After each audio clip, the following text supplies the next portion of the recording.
읽은 말씀을 중심으로 해서 우리 새벽 기도 때 이제 잠언 말씀을 묵상합니다. 근데 이게 제가 은혜가 되니까 이건 꼭 전해져야 될 거다. 이거는 그냥 지나가면 안 되겠다 싶은 말씀을 다시 묵상해야 되겠다 싶어서 사실은 8절까지 봤는데 9절, 10절은 아직 안 했거든요. 그래서 이거를 이번 주에 그냥 하면서 나눠야 되겠다 생각이 돼서 본문을 택하게 됐습니다. 읽은 말씀을 중심으로 해서 세 가지 순종. 첫 번째는 우리가 말 전적인 순종이죠. 그래서 우리 신앙생활이 어떤 건가? 오늘 본문에 보시면은 하나님 말씀 앞에 순종하는 걸 말합니다. 하나님 말씀 앞에 순종하는데 어떻게 순종하는 건가? 법을 잊어버리지 말고 마음으로 명령을 지키는 순종입니다. 우리가 순종할 때 전적인 순종하는 게 좋습니다. 히브리서 11장 8절 말씀해 보시면은 우리 이제 아브라함에 대해서 이렇게 말합니다. 믿음으로 아브라함은 부르심을 받았을 때 순종하여 장래 유업으로 받을 땅에 나아갈세. 갈 바를 알지 못하고 나아갔다. 여기 갈 바를 알지 못하고 나간 것을 뭐라고 표현합니까? 순종하여. 부르심 받았을 때 순종했다는 겁니다. 갈 바를 알지 못한다는 건 목표가 정해지지 않은 걸 말합니다. 그런데도 갔어요. 갈대와 우르라는 곳이 벽돌로 지은 집이 있던 곳입니다. 벽돌로 지은 집이 있던 곳에 살던 사람이 어느 날 하나님의 부르심을 받아서 장래의 유업으로 받을 땅을 향해 나아가는데 어딘지 모르고 나갔어요. 가라고 그러니까 일단 간 겁니다. 그래서 갈 바를 알지 못하는 것, 이거를 전적인 순종으로 보신 거예요. 그런데 이 순종만 했는가? 아브라함은 일생에 또 한 번의 순종을 합니다. 그게 뭐냐면 바로 히브리서 11장 17절 말씀입니다. 아브라함은 시험을 받을 때 믿음으로 이삭을 드렸으니 그는 약속을 받은 자로 그 외아들을 드렸느니라. 약속을 받은 자로서 외아들을 드렸다. 이게 왜 썼을까요? 약속을 전에는 믿지 못해서 이스마엘을 낳았었는데 그때 창세기 17장에 보면 나는 전능한 하나님이라 엘샤다이 하나님, 그러면서 야단치죠. 그래서 인생의 터닝 포인트가 됩니다. 그러면서 그때 깨달아요. 하나님은 살아계신 분이 역사하시고 약속을 지키시는 분이구나. 그걸 깨닫습니다. 그러면 정년 이맘때 그러면 자식이 생겼어요. 그런데 어느 날 그 자식을 달라는 겁니다. 그런데 어떻게 했어요? 드립니다. 그러면서 뭐라고 나가요? 하나님은 약속을 지키는 분이기 때문에 이 아들만 주셨을 뿐만 아니라 아들을 통해서 어떻게 해요? 기업도 주실 분이라는 거죠. 그래서 그 약속을 믿었기 때문에 드리려고 하는데 만일 하나님이 데려가면 어떻게 돼요? 죽었다 할지라도 다시 살리실 줄을 믿는 믿음을 가지고 나간 거예요. 뭘 믿었어요? 약속을 믿은 겁니다. 약속을 믿게 됐어요. 그래서 전적인 순종을 한 겁니다. 창세기 26장 4절 5절. 그러면 그렇게 믿었으면 결과가 있어야 될 거 아니에요? 전적인 순종을 했으면 이렇게 얘기합니다. 내 자손을 하늘의 별과 같이 번성하게 하며 이 모든 땅을 내 자손에게 주리니 내 자손으로 말미암아 천하 만민이 복을 받으리라. 이는 아브라함이 내 말을 뭐하고요? 순종하고 내 명령과 내 계명과 내 율례와 내 법도를 지켰음이라 하시니라. 아브라함의 이 모든 걸 뭐라고 표현합니까? 순종이란 단어로 표현합니다. 순종. 그러니까 하나님의 약속을 믿고 순종한 것을 하나님 명령, 규례, 법도 이걸 어떻게 지켰다는 거예요. 오늘 3장에 보시면 이 말씀이 왜 중요한가 하면 나의 법을 잊어버리지 말고, 잊어버린다는 말은 고의적으로 무시하고 냉대하는 의미까지 포함한 말입니다. 그러니까 하나님의 법을 모르는 게 아니에요. 여기 토라티라는 말은 규례, 법도, 율법을 말합니다. 근데 이것을 나의 법을 잊어버리지 말고 내 마음으로 나의 명령을 지키라. 나의 명령이 뭡니까? 레부라는 말은 히브리 말은 지정의가 포함된 게 마음이에요. 그러니까 하나님 말씀을 마음으로 받았다고 하는 것은, 명령을 마음으로 받았다는 것은 그것을 의지적으로 이루기 위해 순종하고 실천하는 것을 의미합니다. 그러니까 나의 법으로 어떻게 해요? 나의 명령을 지키라. 이 초로라는 말인데 순종하라는 뜻이에요. 그런데 능동비완료되어 있습니다. 그러니까 지속적으로 순종하는 겁니다. 마음과 태도와 행동을 바꾸지 말고, 고의적으로 바꾸지 말고, 잊어버리지 말고 계속해서 견지하라는 거예요. 하나님 말씀 앞에 순종하는 태도를. 그러면 어떻게 해요? 장수하여 많은 해를 누리고 평강을 더하게 하시겠다. 아주 큰 축복입니다. 그죠? 이 땅에 사람들이 장수하려고 어떻게 해요? 웰빙 음식, 공기도 생일 선물인데 공기를 이렇게 포장된 공기를 줘요. 요즘 그게 뭐냐고 그랬더니 공기래요. 무슨 공기냐 그랬더니 파는 공기래요. 그거도 이렇게 대고서 그 공기 마시면 되는 거예요. 나 이게 기가 막혀서 그런 거 선물하는 시대가 됐어요. 전에 한 20년 제가 30년 전 되게 30년도 더 됐겠죠. 그때 부흥 강사가 이제 뭐라 그랬냐면은 이제 물도 팔아먹을 때가 있을 겁니다. 그랬을 때 다 웃었어요. 물을 누가 팔아먹어? 물이 저렇게 막 흘러다니는데 그 물 파는 사람 망할 거야. 막 그랬거든요. 근데 지금 물이 얼마나 잘 팔립니까? 네, 물 다 팔아먹잖아요. 물이 없어요. 그 정도입니다. 우리 또 3절에 보면 하나님 말씀을 지키는데 어떻게 지키냐? 오늘 3절에 보면 이렇게 말합니다. 인자와 진리가 내게서 떠나지 말게 하고 그것을 내 목에 매며 내 마음판에 새기라. 이게 하나님의 법인데 너무 많잖아요. 광범위하고.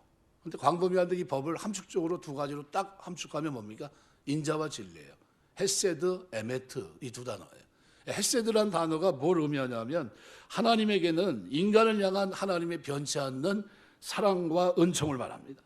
근데 인간에게는 뭘까요? 하나님을 향해 헤세드가 하나님을 향한 인간의 경건, 거룩함, 그다음에 다른 사람을 향한 사랑을 말합니다. 사랑의 실천 이걸 말해요.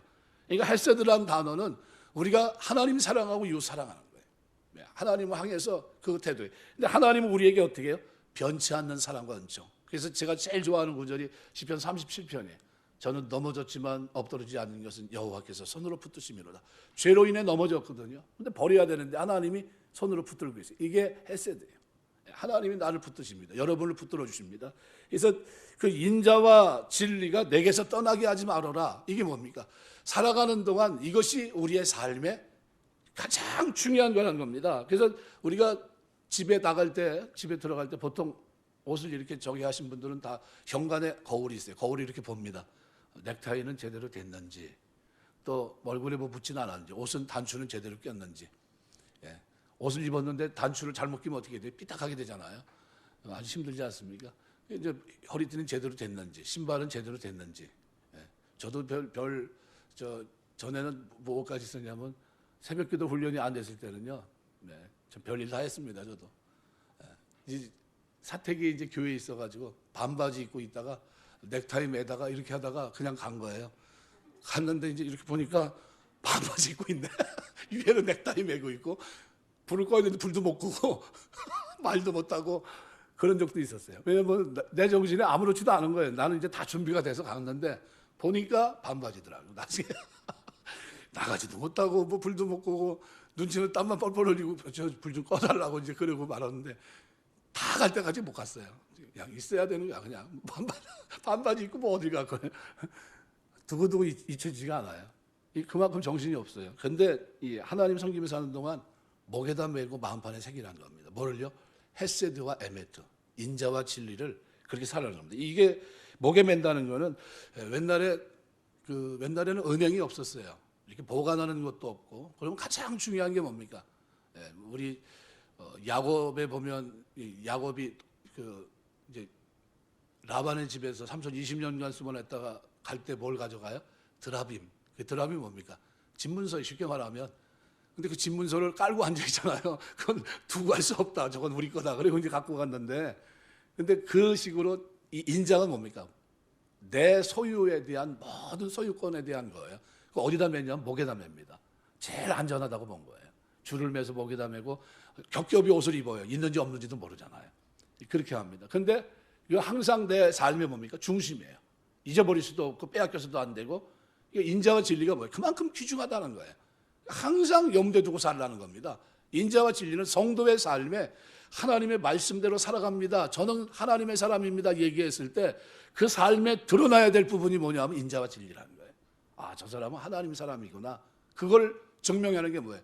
마음판에 새겨있는 인자와 진리. 삶으로 나타나는 인자와 진리예요. 그러니까 이거를 얘기하고 있는 겁니다. 한시도 잊지 말고 삶의 현장에 적용하라는 겁니다. 그래서 헤세드가 인간의 자기 중심적이고 뿌리 깊은 이기심, 상대를 향한 미움에서 벗어나는 것이라고 한다면 에메트는 자기 이익이나 상황에 따라 변하는 이 경박함을 극복하는 겁니다. 변함없어요. 사람이 신실합니다. 그래서 여기 3절에 보면 이렇게 살면 그럼 4절에 뭐라고 얘기합니까? 하나님과 사람 앞에서 은총과 귀중의 영을 받으리라. 성경에 이 은총과 귀중의 영을 받는 사람이 여러 나오는데 그 가운데 다니엘서 보면 다니엘서의 9장의 23절에 나옵니다. 뭐라고 나옵니까? 이렇게 나와요. 기도를 시작할 쯤에 명령이 내려왔으므로 이제 내게 알리러 왔느니라. 너는 크게 은총을 입은 자라. 그런즉 너는 이 일을 생각하고 그 환상을 깨달을지니라. 크게 은총을 입어서 하늘의 비밀을 가르쳐줘요, 다니엘에게. 근데 뭐라고 합니까? 은총을 입은 자다. 이 은총을 입은 다니엘은 그러면 거꾸로 뒤집어서 얘기하면 어떤 사람일까요? 에메트와 그죠? 헤세드가 그 삶에 있었던 사람. 그럼 그걸 앞으로 더 나가면 어떤 사람이에요? 하나님의 모든 법과 모든 명령을 마음으로부터 잊어버리지 않고 살아갔던 사람. 그럼 어떻게 살아갔습니까? 다니엘서 1장에 보면 다니엘이 어떻게 해요? 뜻을 정하고 살아갑니다. 뜻. 여러분, 나라가 망했어요. 부모가 헤어졌습니다. 형제도 없어요. 돌아보는 사람도 없고 이방 땅에 성공할 수 있습니다. 우상을 섬기면 됩니다. 그런데 거기서 우상을 섬기지 않아요. 거기서 하나님이 없어 보이는 환경 속에서 하나님의 사람으로 살기로 결정합니다. 거룩한 삶, 말씀이 요구하고 있는 법과 명령을 거기다 새겼어요. 그리고 살아가는데 어떻게 살아갑니까? 그 삶의 중심에 뭐가 있어요? 인자와 진리가, 믿을 만한 사람, 틀림없는 사람이고 거짓이 없는 사람이에요. 악에서 떠난 사람이고 하나님 경외하는 사람이고 또 하나는 뭐예요? 사랑할 줄 아는 사람이에요. 하나님 앞에 경건한 사람이고 사람들에게 뭘 실천한 사람입니까? 사랑을 실천하고 신실한 사람이에요. 그러니까 이 사람이 하나님의 어떻게 해요? 은총을 입었어요. 하나님에게. 사람들에겐 귀중히 여김을 받습니다. 왕조가 바뀌어요. 나라가 바뀌면 공신들은 다 사라지고 새로운 사람들이 다 호두에 맞는 인사가 다 들어가는 겁니다. 그런데 이상하게 이 사람만큼은 바뀌지가 않아요. 모든 사람들에게 어떤 사람이 인정받는 사람이 된 거예요. 존귀한 사람으로 인정받았어요. 왜 그랬습니까? 어려서부터 하나님 말씀의 훈련을 잘 받아서 뭐가 있었어요? 그 삶의 마음 중심에 인자와 진리가 목에서 떠나지 않고 마음에서 떠나지 않고 삶에서 떠나지 않고 법과 마음과 명령을 지키는 사람이에요. 그러니까 이 사람이 장수하고 한 평생을 누리면서 평강합니다. 죽음의 위협 속에 있는데도 어떻게 해요? 감사하며 기도하고 있어요. 하나님 감사합니다 하면서. 죽으면 안 되잖아요. 왕이 와서 내가 잘못 모르고 내가 그냥 도장을 찍어가지고 사자굴에 던져지게 됐는데 미안하다고 걱정하지 마십시오. 그리고 감사하며 예루살렘을 향해서 창을 열고 기도하고 있어요. 사자굴에 던져지게 됐는데도 어떻게 해요? 기도하고 있어요. 그런데 어떻게 해요? 하나님이 사자를 막으시고 건지십니다. 왕이 밤새 다니엘아 네가 섬기는 하나님이 어떻게 너를 보존했느냐 하면서 와서 물어봐요. 뭐라고? 왕은 완세수를 하옵소서 하면서 대답하잖아요.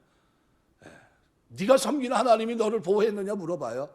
그 하나님이 나를 보호했다고 얘기합니다. 왜 이런 주고받는 일이 있습니까? 그래서 오늘 본문이 전체가 1절에서 10절까지가 조건절로 되어 있어요. 이렇게 하면 이렇게 하겠다. 1절에서 4절도 다 조건절입니다. 1절에 대한 2절, 3절에 대한 4절 조건절입니다. 근데 유독 7절, 8절만 조건절이 아닙니다. 이건 뭘 얘기합니까? 7절, 8절은 이렇게 얘기해요. 스스로 지혜롭게 여기지 말아라. 이거는 자기 명철 똑똑하다고 자기 경험으로 살지 말라는 겁니다. 여호와 경외하고 악을 떠날지어다. 다 명령입니다. 세 가지가. 이거는 하나님 경외하고 악을 떠나는 거는 선택사항이 아니에요. 이건 조건절이 아니에요. 이거는 필연적인 거라는 겁니다. 이것은 조건이 붙어 있질 않아요. 그래서 만일 여호와 경외하고 악을 떠나면 이것이 그것이 몸에 양약이 되고 골수로 윤택하게 된다. 이 요즘으로 말하면 몸에 뭐예요? 양약이 된다는 말은 뭐 틀림없이 건강한 모습을 얘기합니다. 아주 힘있게 사는 모습. 그래서 여기 리프우트란 말은 이 창세기 20장 17절에서는 치료하다라는 그런 단어로 쓰였는데 라파라는 말입니다. 우리가 성경에 보면 여호와 라파, 창세기 20장 17절, 출애굽기 15장 26절 여호와를 소개할 때 여호와는 치료하는 하나님이라 이렇게 표현하고 있거든요. 그때 양약이란 말이 바로 리프우트, 바로 이 라파를 말합니다. 그러니까 여호와를 당신을 경외하는 사람들을 어떻게 해요? 치료하시겠다는 거예요. 악에서 떠난 자를 치료하시겠다. 그래서 성경에 보면 예수님이 누굴 와가지고 공생애 동안 너무 많은 환자를 고치죠. 그런데 어느 날 안식일 날 고쳤어요. 그 유대인들이 막 난리가 났어요. 근데 뭐라고 얘기합니까? 유대인들이 너 뭐 막 종주목 되듯이 끌고 가려고 할 때 그 유대인이 말합니다. 나는 다른 건 모르겠는데 하나님 경외하는 자들의 말은 들으시는 줄 아나이다. 이렇게 얘기하거든요. 그러니까 지금 나를 고친 사람이 누군지는 잘 모르겠는데 중요한 거는 내가 낫고 하나님 경외하는 자의 기도를 들어주시는 줄 나는 그건 알고 있다. 아마 그는 하나님 경외하는 자일 거다. 이렇게 얘기했습니다. 예수님이 누굽니까? 하나님 경외하는 자라는 거예요. 그러니까 치료하신 거예요. 치료. 양약을 베풀어 주신 거예요. 근데 골수란 말은 복수형으로 되어 있습니다. 너의 뼈들입니다. 뼈들. 그러니까 뼈들을 어떻게 해요? 윤택하게 한다. 뭐가 이 사람의 살아가는 동안 건강과 관련이 되어 있습니까? 바로 이 하나님 경외하는 거, 악에서 떠나는 거, 이게 그와 연관이 되어 있는 겁니다. 그래서 7절 바로 그렇게 얘기합니다. 8절에 내 몸이 양약이 되고 내 골수로 윤택하게 한다. 윤택한다, 이 윤택하게 한다는 이 쉬쿠이라는 이 단어는 토지에 물을 댄다, 침수하다, 축이다 이런 뜻입니다. 그러니까 물을 흥건히 적셔진 상태가 윤택이에요. 그러니까 인간의 고통, 쇠약함을 보통 얘기할 때 시편 32편에 보면 다윗이 죄를 짓고 허물의 사함을 받고 죄의 가리심을 받는 자는 복이 있다. 여호와께 정죄를 단치 않은 자는 복이 있다. 그러면서 자기 죄를 보면서 내가 어느 정도 힘들어요? 뼈가 쇠하고 진액이 여름 가물에 마른같이 되었나이다. 이렇게 고백하거든요. 그러니까 자기 몸이 어때요? 뼈가 쇠하고 여름 가물에 많은 것처럼 아주 말할 수 없는 고통을 표현하고 있어요. 죄 때문에. 그런데 이거는 반대 모습이에요. 죄를 졌을 때는 하나님이 경외해서 떠났기 때문에 그와 같은 고통이 있지만 하나님을 경외하는 자에게는 어떻게 해요? 윤택하게 하는 일이 있다는 겁니다. 뼈가 어떻게 해요? 힘을 잃고 무너지는 게 아니라 어떻게 뼈가 힘을 되찾고 어떻게 해요? 축인다는 거예요. 뼈가 쇠하고 진액이 마르는 것이 아니라 오히려 어떻게 해요? 물을 대서 물에 흥건히 적셔진 상태가 됩니다. 피가 원활하게 돌아가고 건강입니다. 그래서 성경은 뭐라고 표현합니까? 여호와를 경외하는 자는 장수하느니라. 이렇게 잠언서는 분명히 금을 거놓고 있어요. 어떤 사람이 오래 삽니까? 잘 먹은 사람이 오래 삽니까? 좋은 공기 마시고 좋은 물 마시고 좋은 환경에 사는 사람이 오래 삽니까? 아니면 여호와 경외하는 사람이 오래 삽니까?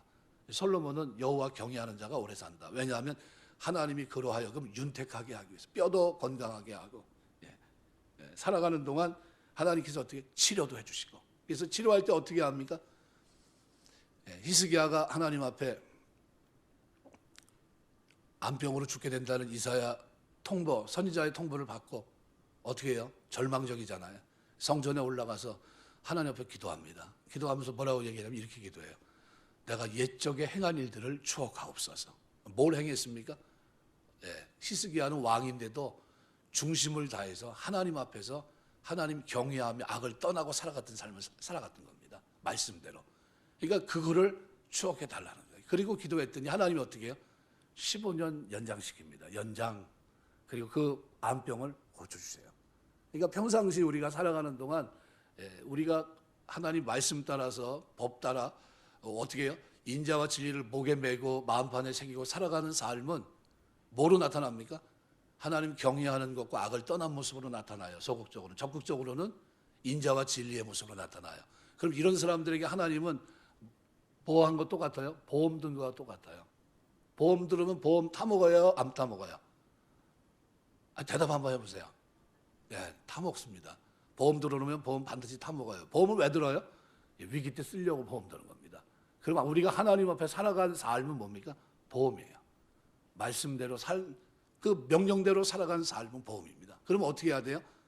그 하나님 앞에 기도하는 겁니다. 그래서 5절은 6절을 보면 이렇게 얘기해요. 너는 마음을 다해 여호와를 신뢰하고 내 명철을 의지하지 말라. 너는 범사의 그를 인정하라.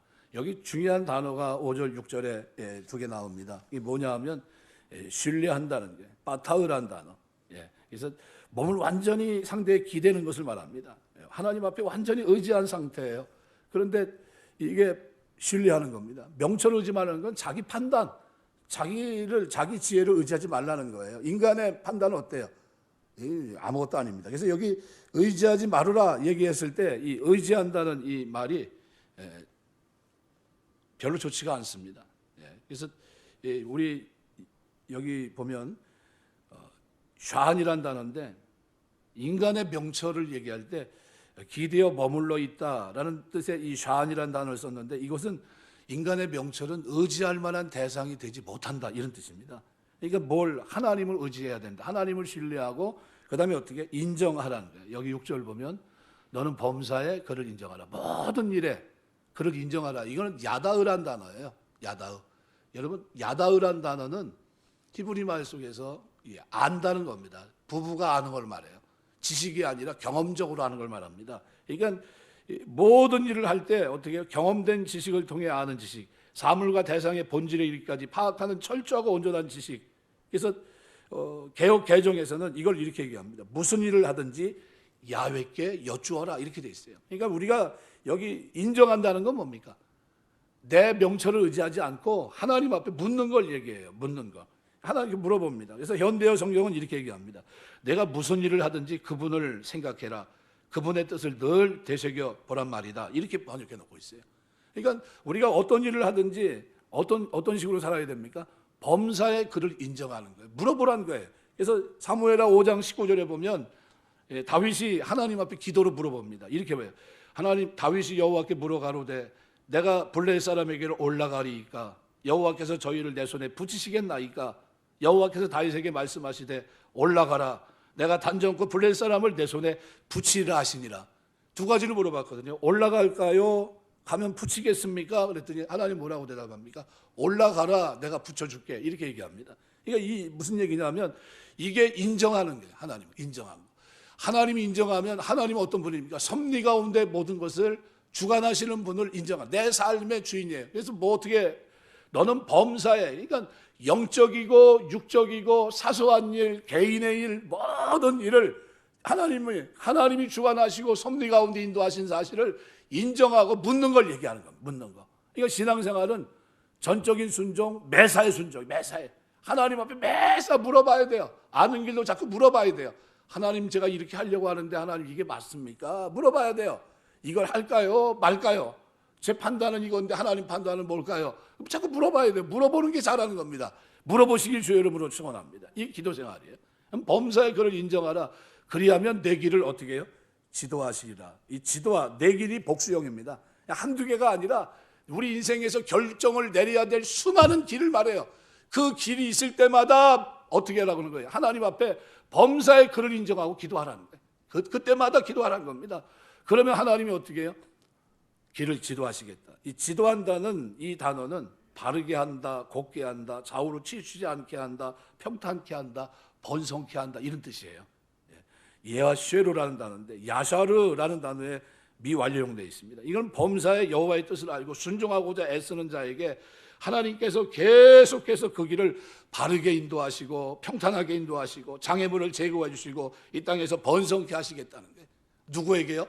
묻는 사람에게 계속 묻고 그 길을 물어보는 거예요. 그 길을 지도하겠다는 거예요. 내 인생을 내게 맡기라. 그럼 내가 내 길을 지도하리라. 지도하겠다는 게 하나님이 지도하게 곱게 해주겠다는 겁니다. 번성하게 하고 형통하게 하고 바르게 갈 수 있도록 하나님이 지도하겠다. 나에게 맡기라는 거예요. 뭐로 맡깁니까? 기도로 맡기는 거예요. 기도로. 이 신앙생활은 그래서 매사의 순종입니다. 매사의 순종하는 방법이 뭐예요? 기도예요. 기도의 폭이 넓어지시길 주의 이름으로 축원합니다. 예수 믿으면서 기도 안 하는 사람이 제일 답답한 사람이에요. 천국 열쇠를 줬고 이 땅에서 성공적인 생을 살아갈 수 있는 키, 예수님의 이름으로 기도하면 놀라운 복이 임하는데 그 기도를 사용할 줄 모르는 거예요. 컴퓨터 지금 우리 시대는 어떤 686 시대가 됐는데 어마어마하게 좋은 사양의 컴퓨터를 줬는데 우리는 386 세대예요. 그걸 가지고 맨날 향수에 젖어 있으면 되겠습니까? 지금은 686이 넘었는데 그게 이제 뭐 전혀 다른 세계잖아요. 근데 그걸 누릴 수 있어야죠. 누리면 내 거예요. 그게 누리면. 근데 하나님 앞에 마찬가지예요. 기도하면 물어보면 하나님 어떻게 해요? 그렇게 해주겠다는 거예요. 바로 그 얘기를 하고 있는 겁니다. 그래서 범사의 그를 인정하라. 그리하면 내 길을 지도하라. 이건 조건절이에요. 5절 6절은. 그러나 7절 8절은 조건절이 아닙니다. 스스로 지혜롭게 여기지 마라. 이건 뭐예요? 하나님 앞에 교만하지 말라는 거예요. 자기 판단 내세우지 말라는 겁니다. 그리고 어떻게 해요? 경외하며 악을 떠날지어다. 그러니까 하나님 앞에서 이걸 다른 말로 하면 어려서부터 지혜를 배우라. 지혜를 마음판에 새겨라. 그리고 그것이 너로 하여금 어떻게 해요? 여호와를 경외하게 하고 그것이 악을 떠나게 하는데 그것만인 것이 아니다. 그것은 결과적으로 내 몸을 강하게 만든다는 거예요. 내 영육간에 강건하게 한다는 겁니다. 그래서 몸에 양약이 되고 치료가 되고 골수를 어떻게 해요? 물된 것처럼, 그죠? 물된 동산처럼 만들겠다는 겁니다. 뭐가요? 여호와 하나님 앞에 기도하고 살아가는 게, 그 하나님 인식하고 사는 게 그렇게 복을 준다는 겁니다. 그래서 7절은 세 가지 명령형 동사로 돼 있어요. 세 가지. 지혜롭게 여기지 말아라. 여호와를 경외하라. 악에서 떠나라. 그래서 이 첫 번째 명령, 지혜를 배우라는 게, 지혜롭게 여기지 말라는 거는 나 스스로 높이지 말고 하나님 앞에 와서 겸손히 지혜를 배우라는 거예요. 근데 이 배운 이것이 하나님을 경외하게 하고 악에서 떠나게 하는 거예요. 그러니까 내가 성경 지식을 안 이 지식이 하나님을 경외하는 지식으로 가지 못하면 그 지식은 다 죽은 거예요. 아무 의미가 없는 거예요. 내가 안 이 지식이 하나님을 경외하고 악을 떠나게 하면 그것이 나에게 축복이 된다는 거예요. 어떻게 해요? 몸의 건강으로. 그래서 8절에 보면 몸의 양약이 되고 치료, 그죠? 치료가 되고 여호와를 아파 하나님이에요. 치료가 되고 골수로 어떻게 해요? 물된 밭과 같이 하나님 어떻게 해요? 그렇게 하시겠다는 겁니다. 그러니까 요즘 말하면, 세상 말로 말하면 상갓집에 가면 그러잖아요. 죽은 사람, 잘 먹고 죽은 사람은 때깔도 좋다. 예수 믿는 사람들은 죽을 때도 어떻게 해요? 좀 좋아야 돼요. 뭐가요? 표정이 좀 좋아야 되고 살아간 동안에도 좀 좋아야 돼요. 왜요? 하나님의 영육간의 양식을 드렸잖아요. 구약, 신약 맨날 먹잖아요. 아침에 먹지, 저녁에 먹지. 예? 안 드시나 봐요. 저만 먹나 봐. 아침, 저녁 일주일에 한 번씩 꼭 먹지. 배고프니까 수요일 날 와서 드시지, 금요일 날 드시지. 우리 같이 많이 먹는 사람들 없어요. 그런데도 표정이 안 좋으면 됩니까? 나중에 천국 가야 되는데 얼굴이 일그러져서 가면 되겠어요? 그건 아니에요. 뭐가 오면 기쁨이 있고 평안이 있고 즐거움이 있는 겁니다. 예. 어려서부터니까 솔로몬이 그 얘기를 하고 있는 거예요. 젊은이들에게 본문을 주면서 명령과 말씀이 이 에메트와 햄세드가 마음판에 목에 메고 마음판에 새기고 살면 그러면 어떻게 된다는 거예요? 사람들에게 은총과 귀중, 하나님 앞에 은총과 귀중이 열매 받고 사람에게도 그럴 뿐만 아니라 여호와 신뢰하고 의지하면 하나님은 반드시 복을 준다는 겁니다. 길을 지도하고 그리고 그 지혜를 배우면 구하면 하나님이 지혜를 주실 뿐만 아니라 여호와를 경외하게 하고 악에서 떠나게 하고 그것이 내 몸으로 어떻게 해요? 살아가는 동안 양약이 되고 골수로 윤택하게 하고 그 다음에 마지막 헌신을 얘기합니다. 구체적인 순종. 지금까지는 전적인 순종, 그 다음에 매사의 순종, 그죠? 기도로. 그 다음에 어떻게 해요? 구체적인 순종이에요. 뭐가 순종입니까? 신앙이 그 사람이 진짜인지 가짜인지는 모르는 마음이에요. 주머니가 회개하는 거 보면 압니다. 예. 누가요? 삭개오가 뭘 했어요?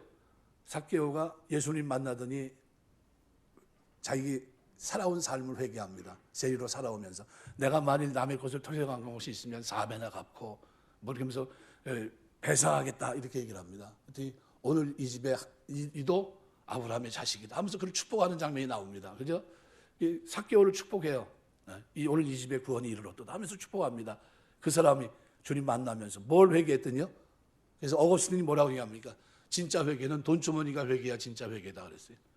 입술은 회개한 것 같은데 여전히 하나님 앞에. 그래서 저는 11조 하는 거 보면 알아요. 아, 저 사람이 진짜구나. 가짜구나. 그 신앙생활 보면 진짜인지 가짜인지 알아요. 진짜는요, 이 11조라는 의미가 뭡니까? 내 삶이 선한 청지기. 하나님이 나에게 10을 맡겼어요, 전체가. 이게 하나님 겁니다. 이게 다 주를 위해 선하게 쓰겠습니다. 그 가운데 일을 드리는 건 뭡니까? 사인이에요. 그 가운데 일을 드려서 이거 내가 선한 일에 쓰입니다. 하나님 보십시오. 더 필요하면 얘기하십시오. 저 언제든지 오픈하겠습니다. 왜요? 이 사람 삶 속에 뭐가 있어요? 헤세드가 있어요. 에메트가 있고.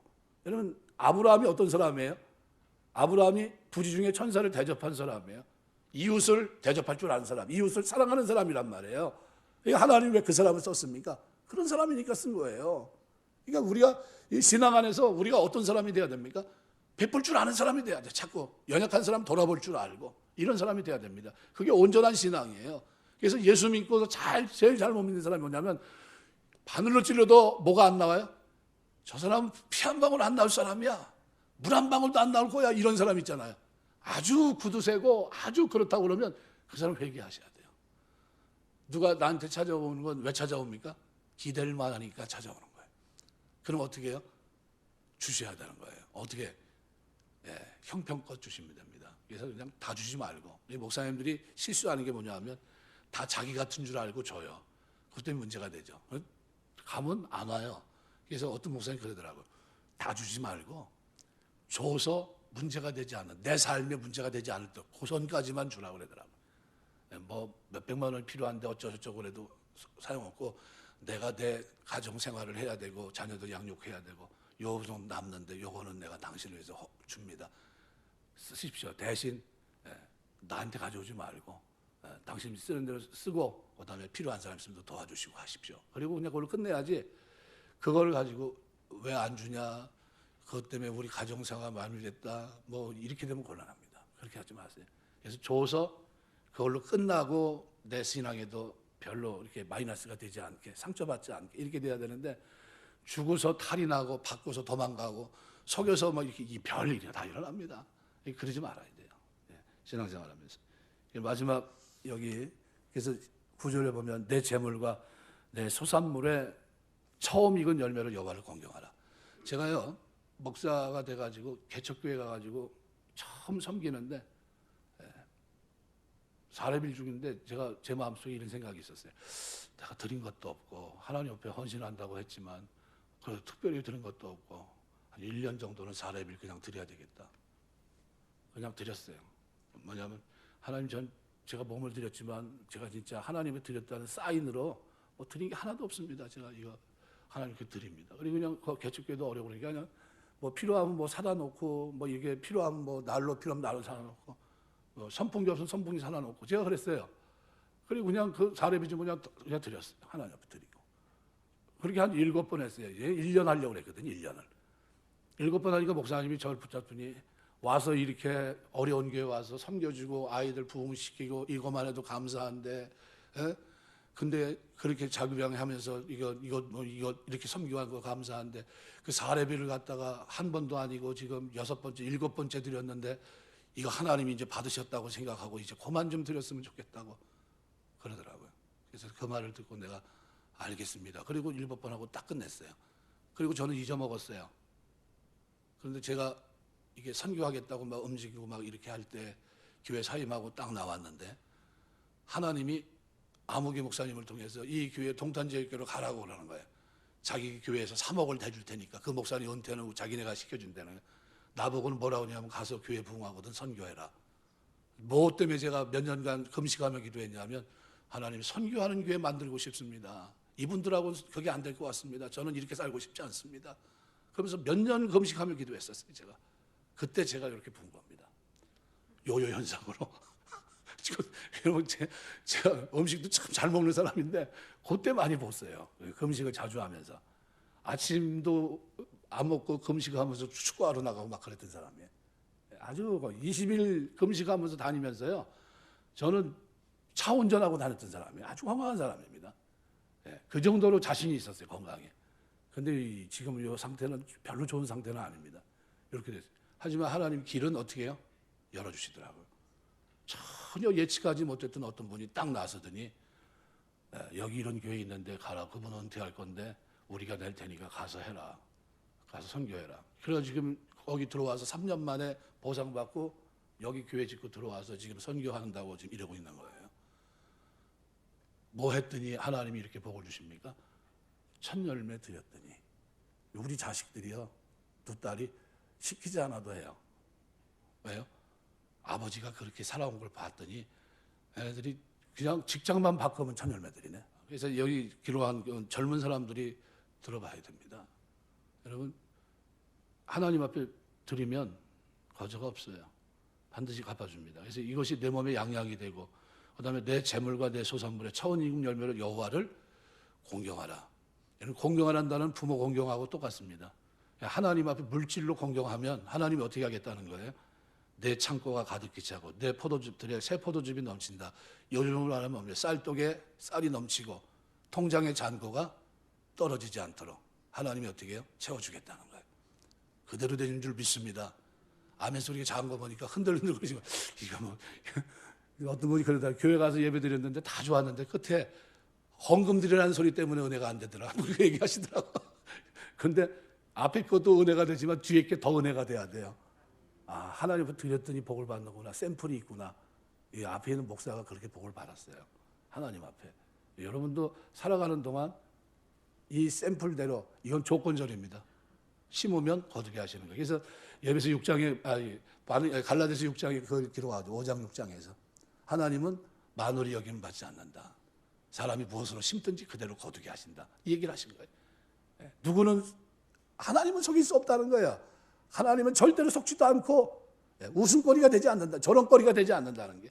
심은 대로 거두게 하시겠다는 거예요. 반드시 열매를 거두게 하시겠다는 겁니다. 말씀 맺겠습니다. 전적인 순종, 매사의 순종, 그리고 오늘 세 번째로 구체적인 순종, 물질을 들여서 하나님 앞에 순종하면 하나님 어떻게 해요?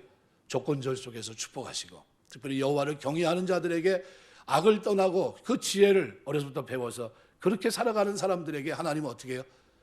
평생 사는 동안 건강, 모세처럼 다니엘처럼 힘있게 살아갈 수 있는 육신의 건강도 하나님이 책임져 주십니다. 그런 은혜가 우리 동탄제일교회 출입하는 여러분들의 삶 속에, 특별히 자녀들의 걷는 걸음, 믿음의 걸음 속에 있게 되시기를 주의 이름으로 축원합니다. 기도하겠습니다.